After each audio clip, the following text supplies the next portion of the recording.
You're listening to Independent TV 7. Kindly click on the like button and don't forget to subscribe to our YouTube channel at Independent TV 7. Also, don't forget to click the bell icon to get more notification. Thanks for watching. What's next for Lai Mohammed after NSAS report confirmed that protesters were actually killed?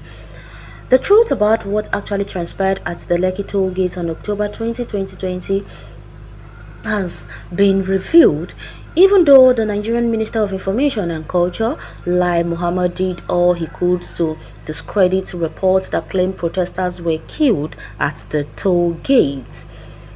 However, despite Lai Mohammed's claim that no protesters were killed at the Lekki toll gate, the report released by the judicial panel set up by the Lagos state government showed obvious evidence that there was indeed massacre at the Lekki toll gate. Recall that in November 20, the Nigerian Minister of Information accused CNN of misleading Nigerians with its report, saying that the international platform left out videos which would have shown that armed hoodlums invaded the Lekki toll gate and shot at unarmed protesters that fateful night. Also in January, Lai Mohammed asked Amnesty International to provide evidence that 12 protesters were actually killed during the shooting at the Lekki toll gate on October 20, 2020 or shut up. Truth be told, Lai Mohammed did all he could to dismiss all the evidence brought forward by the CNN and other reputable platforms. But as God would have it, the truth has been made known to everyone. According to the report, which was reviewed by the judicial panel set up by the Lagos state government to investigate the shooting incident, soldiers shot and killed protesters on that fateful day, even though some of them were waving the Nigerian flag and singing the national anthem. Many groups have called on President Muhammadu Buhari to sack and arrest Lai Mohammed for trying to hide the truth about what actually transpired at the Lekki toll gate on October 20, 2020. They said he lied to Nigerians and the entire world as a whole. As much or as such, he does not deserve to remain in office as a minister. President Muhammadu Buhari must take decisive action and ensure that those who were directly and indirectly involved in the Lekki toll gate massacre are brought to justice. Those who also claim that protesters were not killed at the toll gate must be called to order unless their denial was in the interest of peace and calmness. If Lai Mohammed had a reason for constantly denying the fact that protesters were killed at the toll gate, he should state it. But if it was deliberately attempt to cover up for those involved in the act and mislead Nigerians, he deserves to be sacked. Now that the findings of the panel have been made public, Lai Mohammed should apologize to Nigerians, most especially the families of those who were killed at the toll gates. By so doing, Nigerians will know that he is remorseful and he is ready to take amends for his wrongs. Let me laugh. This English is just too much for Lai Mohammed to understand himself, because the man knows perfectly what he was doing. There is no way we're going to believe that he did that just because he wanted to calm Nigerians. Because if he was doing that, he wouldn't be claiming rights and making life-threatening statements on so many youths, saying all sort of things. I pity the children of this man. No, I know by now some of them will consider changing their father name. Well, I have never liked the man. He is full of annoying lies. Apart from NSAS, he has done more than harm. Everything about him is a lie. Let's start from his name. Well, a chameleon cannot but always deceive with its colors. Completely rubbish. If you expect Alhaji Lai Mohammed to apologize to who? Which families that didn't show up? Keep deceiving yourself and follow gullible people on a leaked report to aim twist the government. I wonder why we blindly defend our leaders when they are the ones making life unbearable for us. Well, should he be sacked or has been sacked, he will still lie. Well, at times I see or hear anything about this man, I feel for the children, grandchildren, for the legacy they are inheriting. Grandpa, why are the people calling you lie?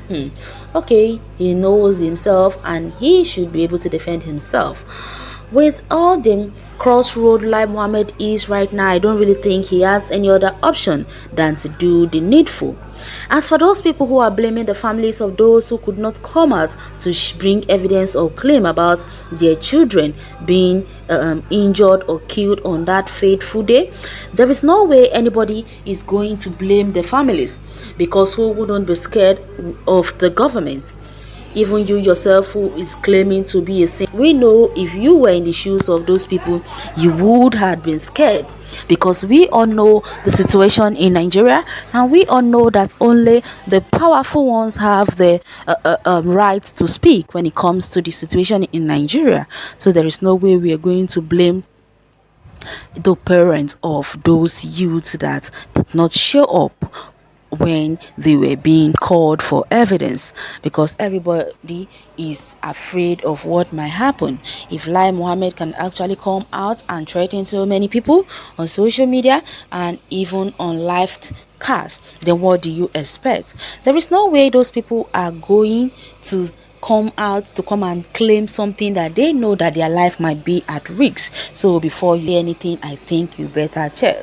But we are at a crossroad. The report should list those that were killed, including their details, for proper documentation and future reference. They should go to the root by getting where the corpses are kept or buried. Well, he is calculating another lie. He will tell old men in Nigeria without shame.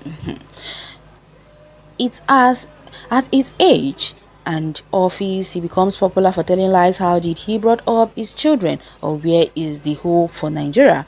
Or would he tell the same lies or if one of his grandchildren was among those who died? I don't think so. That is the problem, because all these Nigerian politicians, they know that their children are not in the country, and even if their children are in the country, their children have all they need, so they wouldn't go out or be involved in things like that. So that is why they molest and may do all sort of evil things against the children of the less privileged, because they know that those people does not have the strength or have the courage to fight back. That is just it, and that's how it is. There is no two ways about it. So before you say all those things, you think it is an abomination for the APC regime to be paying a liar to be insulting Nigerians with his heinous and barbaric lies. Innocent Nigerians were killed by army officers at the direction of APC politicians, yet the Minister of Information had the audacity to lie in his failed attempts to cover up the truth. The blood of those innocent Nigerians will haunt APC politicians forever.